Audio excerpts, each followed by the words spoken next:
At the heart of Nakuru town, you'll find the Gioto Dumpsite, which is home to over 500 people. Oblivious of the obvious health risks, these people are not only earning a living from the garbage here, they're now also developing education institutions. Our reporter Victor Ogale now tells us what it is like for the inhabitants of that dumpsite. As the wind blows from the Menengai forest, Nakuru County down to the Gioto Dumpsite, hundreds of youth await what most Nakuru residents consider filth and dirt. They compete with scavengers and rodents for food and face an imminent danger of contracting dermatological and intestinal diseases. However, oblivious of all these dangers, they call this place home as it has given them a new lease of life. Lucy Wangui Mwangi is among the over 200 people living in this filth. She first came here in 2001 after trying her hand in several odd jobs in Nakuru town. She even peddled in petty crime. Her home is surrounded by garbage, only to her it is gold. The serenity inside the house is in stark contrast to the outside. Together with other women, Lucy is part of a self-help group they formed to boost their income. They do value addition of the garbage found here to make baskets, necklaces, bangles, mats, and house decorations. They sell their products locally, with the client base stretching as far as Naivasha and Eldoret. And even as raw material, they sell a kilogram of plastic bottles for between 10 to 13 shillings. In a day, they make 300 to 600 shillings. No wonder then that they are opposed to the proposed relocation of the dump site. Kwa hivyo sasa wewe na wakati unasema Gioto iondolewe, umenipa kazi? Haujanipa. Kwa hivyo mimi kazi yangu jioni ni kwenda kutafuta wanaume, kupiga umaraya na kukunywa hiyo pombe, stress ziishe kwa nyumba. Lakini ukiniwacha nifanye hii kazi, mimi hakuna wakati utaniona kwa pombe ama kwa ukahaba nikienda kutafuta nini. Sisi tulikuwa tukizurura vile mnatuona hivi. Tumelea watoto wetu na kazi ambapo hata siwezi taja. Lakini wakati nilielewa hii kazi naweza nilelea watoto, hizo vitu zote nikaweka chini, nikaanza kulea watoto wangu na hii kazi. Ikiondolewa hii Gioto, tutakuwa na shinda. Maana hata wenye wako wandogo kushinda hapo, hata wakati wanapewa ruhusa kukuja nyumbani, hutapata chakula ya kuwapea. Labda tuwe na kazi ingine tutaweza fanya, na sioni ni kazi gani.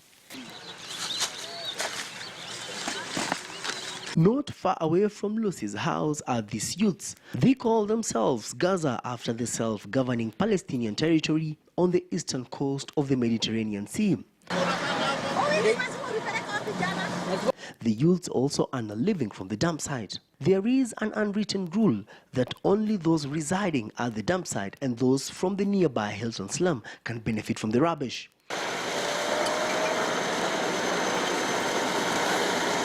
More often than not, they have been accused of engaging in crime and using the dump site as a hideout from law enforcers. Sisi wote hapo huwa tunalipa nyumba. Hapo watu ukiangalia sana si wengi wanakaa kwao. Unaona? Na wengi hapa tujimaliza shule. Sisi ni maboi tu wa mtaa. Lakini hapa ndani unaona venye tumejificha, sijui kama serikali na tutambua tukikuwa hapa. Naelewa. Sasa wanafaa tukumbuke hata hii kitu kitoka hapa. Wasituache tu hivyo. Waje tutaenda wapi? Hizi plastics zinatusaidiaga. Unaona? Nguruwe kama hizi zinatusaidiaga. Chakula yote inatusaidiaga. Unaona? Bado tunapata hata food ya kukula tu huku bado. Kwa sababu kuna wadozi wengine wanakuwa sawa, anazipack vizuri, sasa unaikuta ikiwa sawa poa.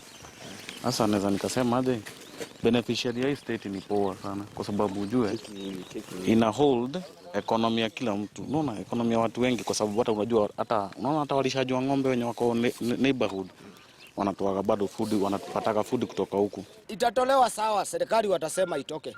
No, ikitoka watakuwa sana ni kwao, kwa sababu mwenye ana collect hiyo takataka kwanza the first things ataongezea bei. Hiyo ni kitu itaongezwa bei kwa sababu labda itapelekwa pali mbali nao. Kwa hivyo itabidi wagharamiwe, waingie mfuko, waongeze pesa kwa ile pesa wanatoa.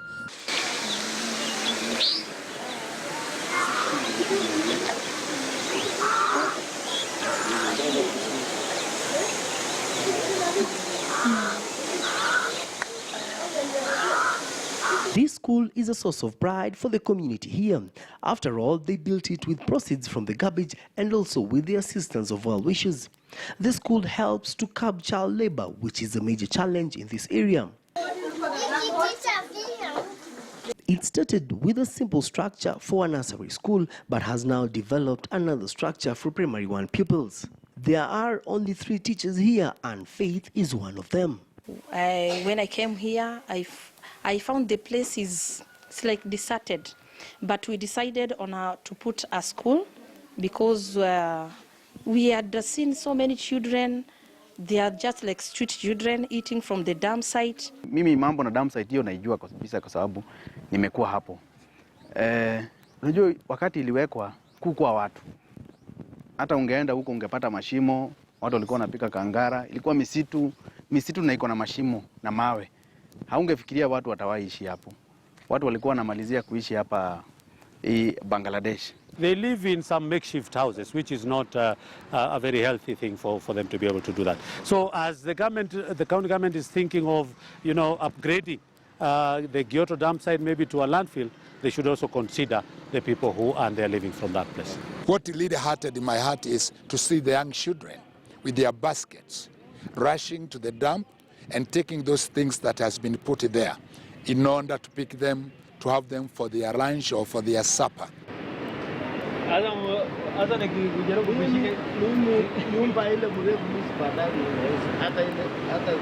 Flamingo Net is a Nakuru-based organization that deals with environmental conservation. It conducted tests between 2012 and 2015, whose results showed that random tests on those working at Gioto revealed samples of lead with constant chest infections. Skin diseases are common here due to allergic reactions from the wastes. The residents also complain of gastrointestinal problems, control nervous system problems, eye infections, ear infections, and blood disorders. Try to touch them at the moment will be very unpopular, but certainly we are not doing any service to those residents living in the Galilaya village, right at the dump site. The flies, the open defecation, the exposure to that, the smoke, the industrial waste is simply too much. It's an affront to actually to human dignity. Sisi ambapo mnatuona hapa Gioto, kukula chakula zetu ni shida. Shauri ni lazima tuingie hii Gioto, tuweze kutoanisha hizo takataka mnatuletea, ili ndio tuweze kufanya hii kazi. Shukuru Mungu wewe umesoma, umepata kazi. Shukuru Mungu wewe unalala kwa nyumba mzuri. Ebu siku moja kanyangisha miguu zako hapa, uone ni watu wangapi wanalala kwa manyumba za makoton. Committee ya Justice and Legal imekuwa ikishughulikia mambo hayo na pia committee ya environment. So na mimi niko kwa hizo committees. So tumekuwa tukifanya joint meetings now kuona vile tunaweza fanya vizuri zaidi, at least ikuwe a win-win situation. Wale ambao wako hapo nategemea dump site wafurahie, na pia wale ambao wakaaji wenye wako karibu na dump site pia nao wafurahie. Ndio nao takataka isi affect. Tutaki kuona takataka ina affect watu pande hii. People does not want cemetery or a dump site next to their neighborhood. It becomes a challenge, but we will see, because we want to educate our people also. Because as soon as we move from Gioto, we will move to a landfill or a better way of managing solid waste. We will not just use as a dump site, but we want to have a plant which will be converting waste into useful form. So that's what we want to assure our whoever will be the neighbors of our next dump site or our next plant. Currently, plans are underway to construct a perimeter wall around the 30-acre parcel of land that covers the dump site to demarcate it and prevent the dirt from flowing onto the Kabarnet-Nakuru highway. Already, the World Bank has funded a study on solid waste management in the county, with the county government purchasing a bulldozer that helps in maintaining the dump site at a tune of 16 million shillings. Victor Ogale, KTN News.